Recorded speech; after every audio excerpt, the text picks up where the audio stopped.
当所有人都在担心 AI 会不会抢走工作，一个很年轻的创办人却说，真正的机会刚好藏在你以为会被取代的地方。这集我们拆解 AI 资料这门生意正在发生的一场静悄悄的换血。Brendan Foddy 是 AI 新创 Merkle 的创办人。这家公司做的事很特别，把各行各业的专家媒合给顶尖 AI 实验室，替模型出题、打分、生产训练资料。他年纪轻轻就拿下 CEO 奖助金，大学没念完就全职创业。为什么是现在值得听他讲？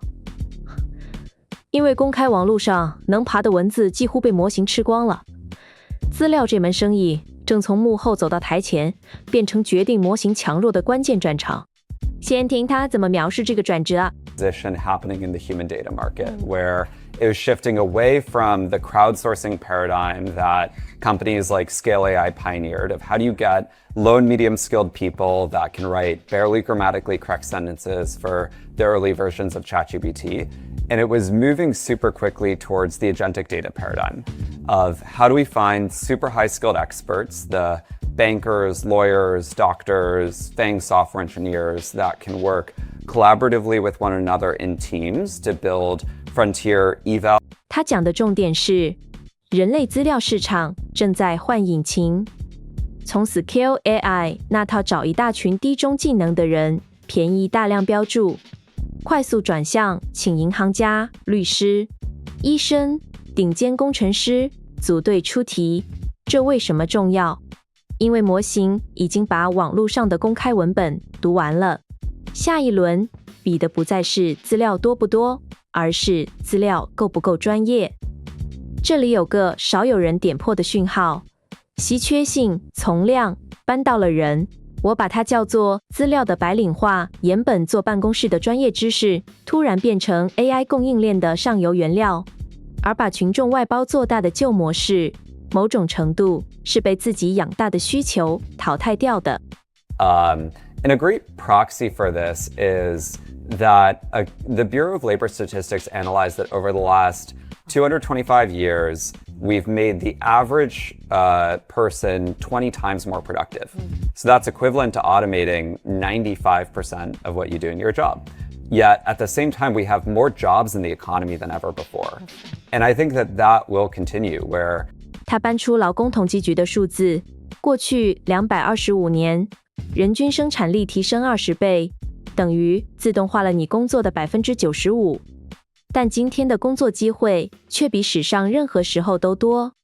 这段之所以有利，是因为它用已发生的历史正面回应 AI 抢饭碗的直觉恐慌。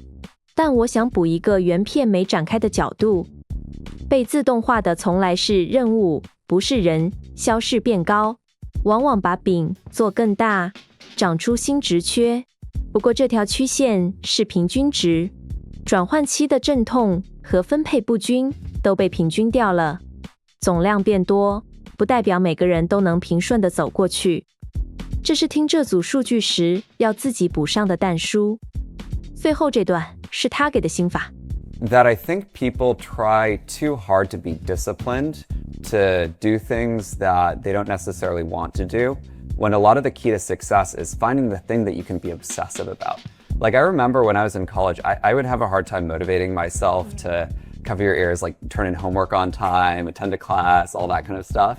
And it was really, the key was just like finding the thing that I couldn't stop thinking about, where whenever I'm like with my friends or trying to do something else, like my mind comes back to Mercor because it's the place where I can have the most impact. 他的收尾金句是，与其硬逼自己自律去做不想做的事，不如找到那件你停不下来，能让你留下印记的事。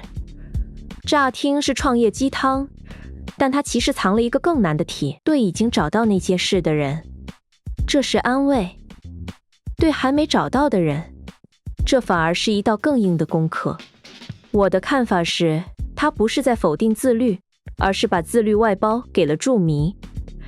当你真的对一件事上瘾，准时交作业，也坚持这些事会变成副产品，自然发生。这可以叫助迷红利。热情一旦对上，纪律就不再是靠意志力硬撑出来的东西。把三段串起来，我自己的结论是 ，AI 时代真正稀缺的，既不是算力，也不是资料的数量，而是两样很人性的东西：有判断力的专业和停不下来的热情。前者决定你能不能当那个出题的人，后者决定你走不走得远。所以，与其一直问 AI 会不会取代我，不如换个问法：我手上有没有一件事值得我变成那个替 AI 出题，而不是被 AI 打分的人？这题的答案比任何预测都更能决定你的位置。以上是这场谈话的资讯整理与个人观点，不构成任何投资建议。如果这支影片让你多想了一层，记得订阅大人物开讲，我们下次见。想看更多大人物的白话拆解，记得订阅，也可以到 /invest 看整理。